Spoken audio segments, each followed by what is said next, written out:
Hey guys, welcome back to my channel. If you're new here, my name is Rochelle. I am a 23-year-old YouTuber and I love to make videos pretty much all about my life, but in particular fitness, travel and remote working. So in today's video, I'm going to be sharing with you how to stay consistent on your weight loss journey and my 5 very top tips to help you consistently lose weight. If weight loss is something you're interested in, you definitely want to check out my last couple videos. I'll link them at the top for you. We have great low calorie snacks for weight loss. And also I did one about how I lost 3 inches off my waist, which we all know is the most stubborn place to lose fat.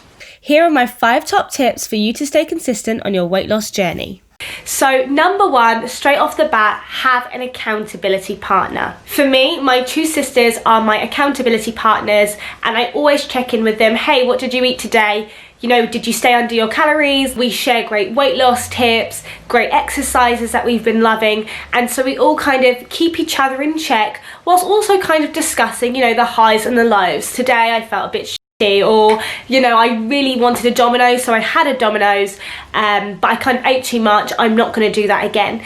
Obviously, weight loss isn't a smooth journey. Sometimes, you know, you have setbacks, but it's nice to have a community of support to kind of be there and help you through it. Having an accountability partner is also very useful if you're not accountable to yourself. Sometimes you can say, you know, I'm going to go to the gym tomorrow, but you don't want to go, so you don't. If you're this type of person, you might need someone there to kind of kick you up the arse. So if they say to you, listen, I'm going to pick you up from your house at 5, we're going to the gym. Tomorrow I want you to pick me up and we'll go. Have someone who you can meet at the gym so that if you don't go, they're expecting you. Someone that's going to keep you in check and make you stick to your commitments. Number 2 is track your calories with MyFitnessPal. MyFitnessPal is just phenomenal. You can pretty much search up any product and it's on there. Better yet, I just scan it with the barcode scanner and the product you have comes straight up. In order to stay consistent with your weight loss, you need to be tracking your calories. There's no use guessing, oh, I'm having Coke, there's some, you know, sweet and sour sauce there, I'm having roughly the right portion of rice. No.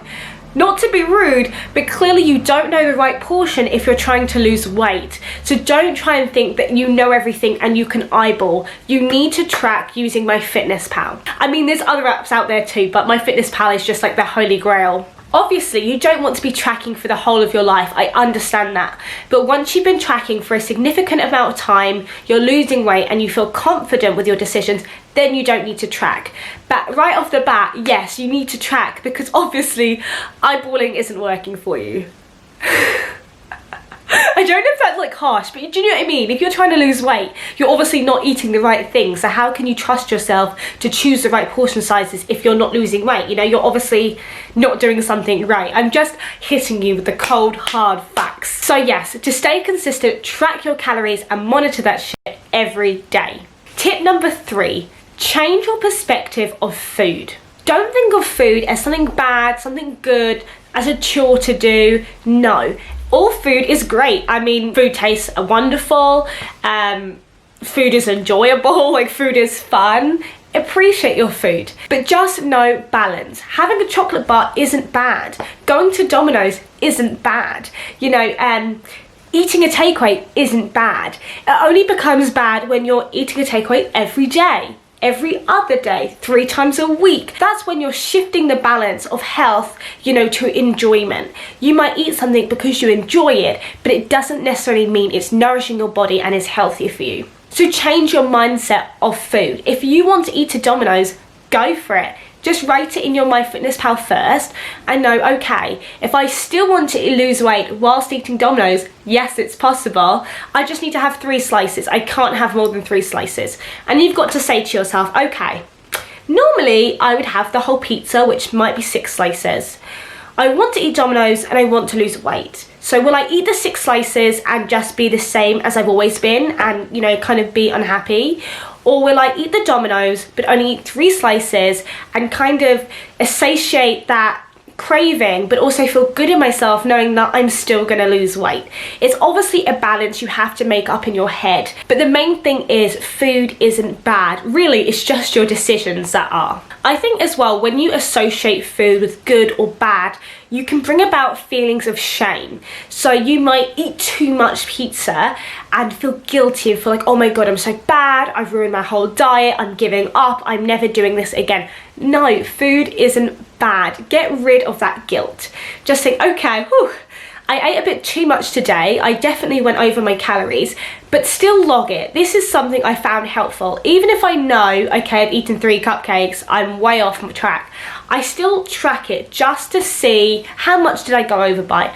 Okay, now I can see the calories in that. Maybe you don't really know how many calories is in that slice of pizza. Put it in. Once you start to get a calorie amount idea to the portion of food, that's when you start learning about different foods and what you can have and what you can't. So always track it, even if you kind of go off track, and don't beat yourself up about it. Just think, okay, I had a bit of an indulgent day, tomorrow I'm going to be better. There's no point ruining your week over one day. It's okay. It's that mindset that's going to ruin it for you. So just be positive, you know, appreciate your indulgent days and go, okay, I've had enough pizza for the week now, let me start again tomorrow. So the 4th tip, which is one of the most important tips I think, is plan. I always use this sort of phrase when I'm talking about calorie deficit, and that is, if you fail to plan, you plan to fail. The reason I say this is because during the day you have so many distractions, so many things going on. It is so easy to just think, oh, what am I having for dinner? Fuck it, I'm gonna buy a KFC, I'm gonna get chips, like what do we have? Let me just get that out the freezer. And you're just feeding yourself these things mindlessly because you've put no thought into it. When it comes to calorie counting, reducing your calories, that is the one thing that you need to do the most. Think. You have to think about what you're putting in your body. Think about the calories. Make the decisions in your head. Is 100 calories of sweets worth it, or is 100 calories of rice worth it, which might make a really, you know, big bulky dinner and fill me up. These are decisions that you have to think about. So for me, what I found so useful on my weight loss journey is that I actually plan my meals the night before generally. So what I might do is I might do a fortnightly shop, like a healthy food shop online, and I'll get it delivered or I'll pick it up. But the reason I do it online is so I can sit down, I can look at the products at my own pace, I can actually look at the nutritional information, and I can compare 2 milks or 2 cheeses or 2 crisps and think, well, actually this one's got lower calories, I'm going to choose that one. Just making those little better choices, you're saving yourself calories, meaning that you can have more things or fuller dinners. You don't want to waste calories on things that aren't worth it. So yeah, so I always do a weekly shop, so that way I'm not impulse buying when I'm in the shop buying all these things. I have time to make conscious decisions and think about the calories I'm buying for myself. The next thing I do is, before I pack my shopping away, I actually just use a blank page on MyFitnessPal, so maybe like a day I haven't used in a week before, and I scan in all of my products there and then. That way it's just kind of logged in your favourites, in your recents in the app. So then the night before, when I'm in bed, the last thing I kind of do is it's kind of exciting to me now because I know that it helps me lose my weight and I am seeing results with it, and it's kind of like a game. So for me, this is actually a bit fun, but I sit in bed, I get the app up, and I go, okay, what am I gonna have for breakfast tomorrow? So, you know, I kind of have my favourites, jam on toast, I might have a shake and a tea, whatever it is, okay, I put it in. Then I kind of normally do my dinner, my breakfast and my dinner. So I do my dinner and I think, oh, I really want a big spaghetti bolognese with some cheese. So I will type in my spaghetti, and I've already scanned it so it comes up. I'll type in my mince, I get the 5% fat mince, that comes up, and I do the cheese. I think, okay, that fits. For lunch, maybe I want eggs on toast. So I'll put the eggs on toast in with 2 slices of bread and beans. Well, I can't have that because 2 slices of bread is going to put me over my calories. So shall I have 1? Let me see if that works. 1, okay. Still a bit over. Shall I reduce the amount of pasta that I said I'm going to do? Okay. The point of this is that you're fiddling with things. If on the day you just put random portions in, you're going to be over. But if you really want to eat everything that you want and still lose weight, you just have to sit there, kind of play around with the measurements, and that's it. It takes me about 5 minutes to do at the end of my night. The next day, I literally wake up, I go, oh, I'm making this for breakfast, and I just do it. it takes out all the guesswork of weight loss, and this, I think, is the most crucial part. You might say, oh, this is too much effort, I don't want to do that.